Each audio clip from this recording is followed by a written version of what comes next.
প্রতিবাদী তৃণমূল নেতার বসিরহাটের বাড়িতে দুষ্কৃতী হামলা, চলল গুলিও, জখম নেতা সহ পরিবারের 4 জন।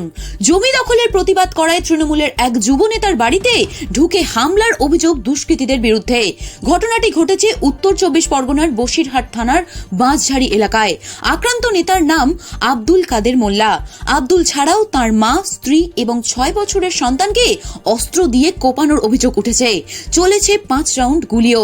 আব্দুলের দাবি, কিছুদিন আগে বাঁশঝাড়ি এলাকায় একটি জমি অবৈধভাবে কয়েকজন দখল করছিলেন। তিনি স্থানীয় পঞ্চায়েত সদস্যদের নিয়ে সেই বেআইনি কাজের প্রতিবাদ করেন। অভিযোগ, সেই কারণে বৃহস্পতিবার রাতে 10-12 জনের একটি দুষ্কৃতী দল নিয়ে তার বাড়িতে হামলা হয়। তার মা, স্ত্রী এবং সন্তানকে মারধর করে দুষ্কৃতীরা। ধারালো অস্ত্র দিয়ে তাকে আঘাত করা হয়। তারা চিৎকার চেঁচামেচি করেছিলেন, তাই প্রতিবেশীরা ছুটে গিয়েছিলেন তাদের বাড়িতে। তখন 5 রাউন্ড গুলি ছুঁড়ে সকলকে ভয় দেখিয়ে পালিয়ে যায় ওই দলটি।